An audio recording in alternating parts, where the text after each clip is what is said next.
రమగారు నమస్తే. నమస్తే జయ.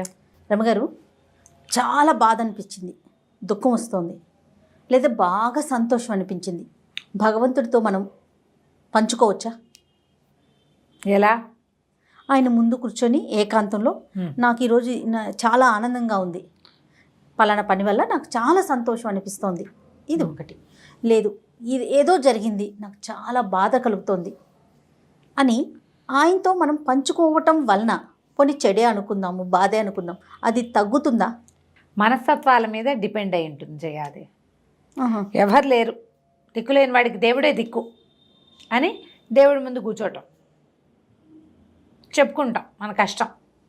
చెప్పుకోవడం వల్ల తీరుతుందా తీరదా అనేది డిపెండ్సే.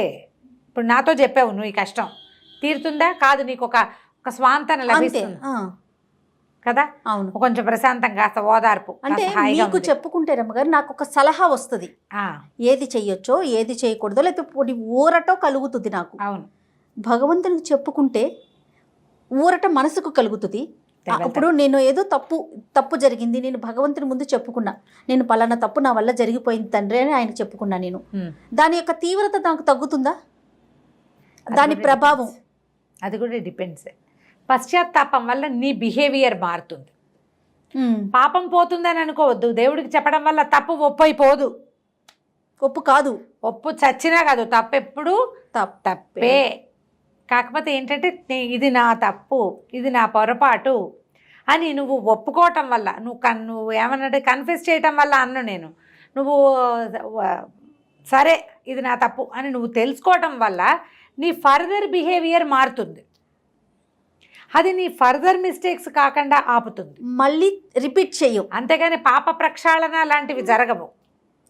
పాప ప్రక్షాళన జరగదు, దుఃఖం ఆగదు, నీ ఐడియా మారుతుంది. ఐడియా మారటానికి నువ్వు ఒక సహాయంగా భగవంతుడిని తీసుకుంటావు అంతే. ఇప్పుడు నేను చెప్పేసావు, ఏదో చేసావు, అవతల వాళ్ళని మోసం చేసావు, ఆ దేవుడి ముందు కూర్చొని మీ ఇంట్లో రహస్యంగా ఎవరికి తెలియకుండా ఓ మూల కూర్చుని మీ దేవుడి గదిలో వాకిలి తలపేసేసుకుని నువ్వే కాస్త 2 పువ్వులు పెట్టి కూర్చొని, దేవుడా నా వల్ల ఇప్పుడు తప్పు జరిగిందంటే, నువ్వు ఎవడికి తప్పు చేసావో వాడికి కదా చెప్పాలి.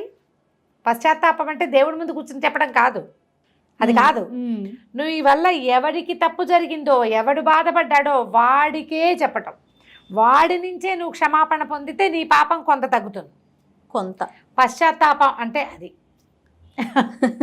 కాబట్టి అది పాయింట్ అసలు కానే కాదు, జరగదు. ఇప్పుడు నేను నిన్ను మోసం చేశాను, నాకు వ్యాపారంలో నేను మోసం చేసా, నీ నష్టం వల్ల నీకు నష్టం వచ్చి నువ్వు ఇన్ని బాధలు పడ్డావు, మీ ఇంట్లో ఎవరో పోయారు, నీకేదో అయ్యింది, నేను చాలా బాగుపడ్డాను, ఓ 10 ఏళ్ళ తర్వాత నాకు పశ్చాత్తాపం వచ్చిందని నువ్వు వచ్చి వెళ్ళని అడిగావనుకో, వాడు నిన్ను ఒప్పుకుంటాడా? జరగాల్సిన నష్టం వాళ్ళకి జరిగిపోయిందిగా. పోనీ దేవుడు ఒప్పుకుంటాడా దానికి? నీ వల్ల ఇక్కడ ఇన్ని జీవితాలు పాడైతే నీ పశ్చాత్తాపం వల్ల ఒరిగేదేమిటి, వాడికి వచ్చేదేమిటి, దేవుడికి ఒరిగేదేమిటి? ఏమీ లేదు. నువ్వు పశ్చాత్తాపం ఫీల్ అయినా నీకు వచ్చేది కూడా ఏముండదు, నీ మైండ్ సెట్ ఏం మారదు. తాత్కాలికంగా అప్పుడే ఏదైనా మిస్టేక్ చేసేసావు, ఇది ఎవరి జీవితమైనా పాడైపోవడం కదా, ఏదో చిన్న పొరపాటు. నువ్వు దేవుడి దగ్గర చెప్పుకుని ఇంక ఈ పొరపాటు చేయని శపథం చేయి, దేవుడికి ప్రామిస్ చేయి, దేవుడా నా వల్ల ఇంక ఈ పొరపాట్లు చెయ్యను, నేను ఇంక చెయ్యను. ఇట్లా ఏడవచ్చు రమ్మగారు దేవుడి ముందు, బ్రహ్మాండంగా ఏడవచ్చు, హాయిగా ఏడ్చేస్తే దుఃఖం పోతుంది. మనం కూడా ఒక వీడియోలో చెప్పాం. నిజంగా జయ, దేవుడి దగ్గర కూర్చుంటాం, ఏవో స్తోత్రమో శ్లోకం చదువుకుంటాం, అన్నీ గుర్తొస్తుంటే ఏడుపు వస్తుంటుంది. ఏడిస్తే బరువు తీరిపోతుంది, లోపల ఉన్న బరువు తీరుతుంది. మెల్లిగా నీకు దుఃఖభారం తీరాక నువ్వు సరిగ్గా ఆలోచించగలుగుతావు. దేవుడే వచ్చి నీకు ప్రత్యక్షంగా సినిమాటిక్గా ఫోటోలో నుంచి పువ్వులు పడ్డాలు అవి జరగవమ్మా, ఆ భ్రమల్లో ఉండకండి, అలా జరగదు. కానీ నీ మైండ్ సెట్ మారుతుంది, నీకు ఒక పాజిటివ్ సైన్ ఎక్కడి నుంచైనా లభిస్తుంది. తప్పుని కూడా కన్ఫెస్ చేయటం వల్ల, దేవుడి దగ్గర చెప్పుకోవటం వల్ల పాపం పోతుందని భావించదు. అసలు అది లేదు, మన ధర్మంలో లేదు, అది మన హిందూ ధర్మంలో లేదు, అలా లేదు. పాప ప్రక్షాళన జరగదు.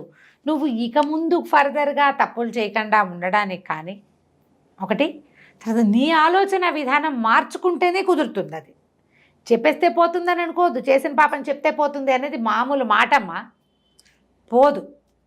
నీకు చెబితే ఫర్దర్గా నువ్వు చేయకుండా ఉంటావు, పెరగకుండా ఉంటుంది ఆ పాపాల సంఖ్య. పాపాలకు చిట్టా పెరగదు, పోతుంది అన్న మాట లేదు. నువ్వు ఎవరికి పాపం చేసావో వాడికి చెప్తే బాగా పోతుంది. తగ్గుతుంది మన పాప బాగా తగ్గిపోతుంది, బాగా తగ్గిపోతుంది. వాడు నిన్ను యాక్సెప్ట్ చేసే క్షమాపణ చెప్పావు, వాడు యాక్సెప్ట్ చేయాలి. ఇప్పుడు నువ్వు భగవంతుడి ముందు క్షమాపణ చెప్పు, ఆయన చూస్తూ ఉంటాడు చిద్విలాసంగా, ఏమంటాడు? ఆయన ఏమండు? అదే నువ్వు ఎవరిని మోసం చేసావో, ఎవరిని తిట్టావో, ఎవరి గురించి చెడుగా చెప్పావో, కాదు ఎవరి మీద చెడు ప్రచారం చేసావో, మనం బోడి క్షమాపణలు ఆయనకి ఎందుకు ఎందుకు అక్కర్లేదు. నువ్వు నీ వల్ల నష్టపోయిన వ్యక్తి కనుక నిన్ను క్షమిస్తే, అతనికి నువ్వు ఫర్దర్గా ఏదైనా సహాయం చేయగలిగితే అప్పుడు పాప ప్రక్షాళన వ్యవహారం. ఇప్పుడు వాళ్ళ బాధని మనం తగ్గించగలిగితే కొంచెం బెటర్గా ఉంటుంది. కొద్దిగా ఒకరిని గుద్దేసావు బండి మీద, తప్పు, పాపం, కాలు విరిగింది, పాప వాడి వెళ్ళి ఉద్యోగంలో చేరాల్సింది, నువ్వే తీసుకెళ్ళి హాస్పిటల్లో చేర్పించు, నువ్వే వాళ్ళకి సహాయం చేయి, బాబు ఈ ఉద్యోగం పోతే పోయింది ఇంకోటి చేస్తాను నేను అని చెప్పు. ఈ గుద్దేసిన పాపం తగ్గిపోతుంది, వాడి రక్తం చిందించిన పాపం నీకు కొంత తగ్గుతుంది. 90% తగ్గిపోతుంది, ఓ 10% ఉంటుంది. అది నీ నిర్లక్ష్యం వల్ల, నీ చూసుకోవటం వల్ల, నీ తాగుబోతానం వల్ల, ఏవో వేటి వల్ల అనుకో, ఆ పడాల్సిన చిన్న శిక్ష నువ్వు పడాల్సే వస్తావు, పెద్ద శిక్ష పడదు. అంతే తప్ప ఒక గుళ్ళోకి వెళ్ళిపోయో మన ఇంట్లో ఉన్న దేవుడి ముందు కూర్చొని అయినా క్షమించు నేను గుద్దేశాను అంటే ఏమీ లాభం లేదు. అసలు అది పాయింటే కాదు చేయ, దాని మీద ఆలోచించకూడదు. భగవంతుడి ముందు ఏడవచ్చ, మనకి దుఃఖం చెప్పుకోరానిది, ఎవ్వరికీ చెప్పుకోలేనిది, ఏం చేయాలో తెలియంది. ఆ బరువు దిగాలంటే దేవుడి మీద నీకున్న నమ్మకాన్ని బట్టి, నువ్వు భగవంతుడి మీద ఎంత విశ్వాసాన్ని కలిగి ఉంటావు అనే దాన్ని బట్టి నువ్వు ఎంత ఏడుస్తావు అనేది డిపెండ్ అవుతుంది. నేను చెప్తుంటానా, కొన్ని గుళ్ళలోకి వెళ్తే ఊరికే ఏడుపు వస్తుంది. అవునవును. కొన్ని స్తోత్రాలు చదువుతున్నప్పుడు కూడా అంతే. నేను ముకుందమాల రోజు చదివే ముకుందమాల కొన్ని శ్లోకాల దగ్గరకు వచ్చేసరికి ఆటోమేటిక్గా దుఃఖము, కళ్ళలో నీళ్లు వస్తాయి నాకు. భగవంతుడు ఎంత దయామయుడు, ఎలాంటి అవకాశం ఇస్తాడు మనకి అని అది అర్థమైతే వస్తుంది అంతే. ఏ రామాయణమో భాగవతమో చదువుకుంటారు, చదివేటప్పుడు మధ్యలో ఏవో కొన్ని ఘట్టాల్లో దుఃఖం వస్తుంది, సహజం. భగవంతుడి దగ్గర ఆ రకమైన అంత తాదాత్మ్యత ఉండటం ఉన్నప్పుడు ఏడుస్తాం దేవుడి ముందు. అంతేగాని ఇప్పుడు నేను చెప్పాను దేవుడి దగ్గర ఏడ్చేసే చేయ అని, నీకు ఏడుపు రావద్దు. సలహా చెప్తాను. అవునవును, సలహా చెప్తాను. ఇప్పుడు నువ్వు ఏదో చెప్పుకోవటం కాదు, దేవుడా నేను ఈ పొరపాటు చేస్తాను దేవుడి ముందు చెప్పాయి అంటే, నేను నిన్న చాలా తప్పులు చేశాను, అలా చేశాను, ఇలా చేశాను, నోటితో చెప్తావు. ఏం ప్రయోజనం? దుఃఖం లోపల నుంచి, ఉద్వేగం నుంచి రావాలి కదా. అది నీ అంతటి నీకే. నేను సలహా చెప్తే కాదు, సలహా చెప్తే రాదు. ఏడ్చేయమ్మా బాగా అని చెప్తే తలదూకోమ్మాల, తలదూకుంటే దూకుంటారు. ఏడ్చేయి అంటే ఎలా చేస్తారు? క్రియ కాదు, అది ఉద్వేగం లోపల నుంచి వచ్చేది. భగవంతుడి పట్ల మనకున్న విశ్వాసము, ఆపేక్ష, నమ్మిక, డిపెండెన్సీ, మనం ఎంత భగవంతుడి మీద ఆధారపడి ఉన్నామో మనగా తెలిసి ఉండటం, లో తెలివిడి, బయటది కాదు. అది ఉన్నప్పుడు నువ్వు తప్పకుండా దేవుడి ఎదుట దుఃఖిస్తావు. ఎవ్వరూ లేకుండా పోయారు. మా అమ్మ నాన్న లేరు చేయ, అమ్మ నాన్న లేరు. మా నాన్న చిన్నప్పుడే పోయారు. మా అమ్మ బాగా పెద్ద అయ్యాక పోయింది, బాగా ఆవిడతోటి అనుబంధం బాగా బలపడ్డాకే. ఇప్పుడు అమ్మ నాన్న లేరు అని నేనేం దుఃఖిస్తాను? నాకేం అలాంటి దుఃఖాలు రావు. కాకపోతే ఎవరైనా నాకు చెప్తుంటారు వస్తువులు, నాన్న తెచ్చారు, నాన్న కొనుక్కొచ్చారంటే ఒక చిన్న ఉసూరు అనిపిస్తుంది చేయ నాకు. ఇంత పెద్దవాళ్ళు అయ్యా కూడా మా నాన్నగారు తెచ్చారు, మా అమ్మ తెచ్చింది, మా అమ్మ చేసి పంపించింది, ఈ రెండు మాటలప్పుడు నాకు దుఃఖం వస్తుంది. అయ్యో నేను తీసుకోలేకపోయాను అని, నాకు ఇది పెట్టలేదే దేవుడు అనిపిస్తుంది. ఒక వాక్యం వెంటనే మనకి ఒక గుండెలో ఒక జల్లు అన్నట్టు, అరిచేతిలో ఒక జివ్వు అన్నట్టు, ఒక దుఃఖపు వీచిక లోపల వస్తుంది. అప్పుడు పెట్టి పుట్టలేదు మనం దానికి అని రెండో సెంటెన్స్ బ్రెయిన్లో పుడుతుంది. ఈ రెండు భావాలు, దేవుడా నాకు ఎందుకు ఇవ్వలేదు, నువ్వు నాకు ఇచ్చేంతగా నేను చేయలేదు అనేది మనకు ఉండాలి. నా అంత వయసుండి అమ్మా నాన్ననే ఇంకా చూసేవాళ్ళు ఉన్నారంటే వాళ్ళు ఏం పెట్టి పుట్టారో, వాళ్ళ అదృష్టమేమిటో కదా. అవును రమ్మగారు. ఈ ఊహ, ఆలోచన, ఇట్లా భగవంతుడు, కర్మ సిద్ధాంతము, వీటి మీద కనుక ఐడియా ఉన్నవాళ్ళు దేవుడి ఎదుట దుఃఖిస్తారు. పిల్లల్లో ఏదైనా యాక్సిడెంట్, ప్రమాదాలు, ఎవరైనా మన వాళ్ళవే ఏవో నేను చెప్పుకుంటాను జయ, నాకు అలవాటు ఉంది అట్లా. భగవంతుడికి చెప్తాను. ఏదైనా ఒక స్తోత్రం పిల్లలకి మంచిది అనేది చదివితే మా ఇంట్లో వరుసగా లిస్టు పిల్లలంతా, నా ఒక పిల్లలే కాదు, పైనుంచి అందరి పేర్లు, నాతో పరిచయం ఉన్నవాళ్ళు, నాతో మాట్లాడిన వాళ్ళు, వాళ్ళ ఇబ్బందులు నాకు చెప్పిన వాళ్ళు, నేను ఎవరితోటి స్నేహంగా ఉంటాను లేదా ఎవరు నాతో ఆపేక్షగా ఉండాలనుకుంటారు మొత్తం అందరినీ ఒక్కసారి విజువలైజ్ చేసుకుంటాను. ప్రతిరోజు చేస్తా అది నేను.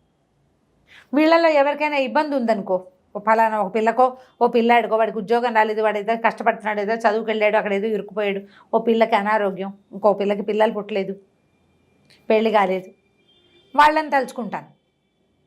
వాళ్ళు చాలా కష్టంలో ఉంటే అప్పుడు కాస్త దుఃఖం వస్తుంది, అయ్యో వాళ్ళని సరిచెయ్యి అని చెప్తా. నీ నమ్మికని బట్టి నీకు దుఃఖం ఆధారపడి ఉంటుంది. అవునండి. నువ్వు నమ్మవు, ఇక చేసేదేం లేదు, ఆ దేవుడేం చేస్తాడు అనిపిస్తుంది, ఇక అప్పుడు చేసేదేం లేదు. నీ డిపెండెన్సీని బట్టి నువ్వు దుఃఖపడే విధానం ఉంటుంది. సరిగ్గా ఆలోచించండి. ఇంకెవ్వరు లేరు అనుకో మనకి చెప్పుకోవడానికి, దేవుడికే చెప్పుకుందామని మీరు లిస్ట్ అవుట్ చేయండి మొత్తం మీ కష్టాలన్నీ. ఆటోమేటిక్గా దుఃఖం వస్తుంది ఆ కష్టం నిజమైంది అయితే. నువ్వు ఫీల్ అయ్యేది నాకు మంచి డ్రెస్సే దొరకట్లేదు ఇలాంటి వాటికి కాదు కదా. మంచి డ్రెస్ దొరకట్లేదు, సెలెక్ట్ చేసుకున్న డ్రెస్ డబ్బులు వేస్ట్ అయిపోయినాయి, అలాంటి వాటికి దుఃఖాలు ఎందుకు వస్తాయి? అది ఆయన ముందు రావు. నిజమైన కష్టం చెప్పుకుని చూడండి, ఒక్కసారి ఏడిస్తే చాలా బరువు తీరిపోతుందని తెలుస్తుంది. అలాగని నువ్వు చేసిన తప్పు ప్రక్షాళన అయిపోయిందని మాత్రం భావించద్దు.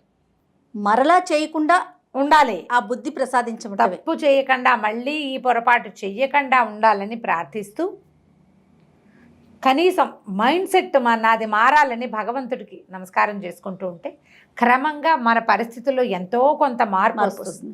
ఇప్పుడు నాకు చెప్తే కష్టం, నేను ఒక సలహా చెప్తా. అవునండి కదా, అవును. జనరల్గా సలహాలు ఇప్పుడు నీకు తట్టనిది నాకు తడుతుంది, అంతే కదా. మనం భగవంతుడి ఎదుట గనక మన తప్పుని మన కష్టాన్ని గనక ఉంచితే నీకు ఏది తట్టాలో అది భగవంతుడు నీ అంతట నీకే పుట్టేలాగా చేస్తాడు. ఎలా అంటే మనం అన్నం తింటాం, అవును రమ్మ గారు, శరీరం దాన్ని షుగర్గా మారుస్తుంది. ఏమి అన్నంగానే వెళ్తుందా బ్లడ్లోకి? వెళ్ళదే కదా. దాని సిస్టము దాన్ని పరిణతి చేసుకుంటుంది. ఈ భగవంతుడు అనే సిస్టమ్ కూడా అంతే. యూనివర్స్ వింటుంది మన కష్టం. మనకి కావలసిన సలహానో ఐడియానో అవకాశమో ఏదో ఒక పక్క నుంచి వస్తుంది. నీ ఆర్తి, నీ ప్రీతి భగవంతుని పట్ల, నీ కోరికలో ఒక నిజాయితీ ఉంటే, నీ దుఃఖంలో ఒక ఆ నిజమైన ఆర్తి ఉంటే అది వినబడుతుంది, దానికి సమాధానం తప్పకుండా లభిస్తుంది. అంతే. నమస్తే. నమస్తే.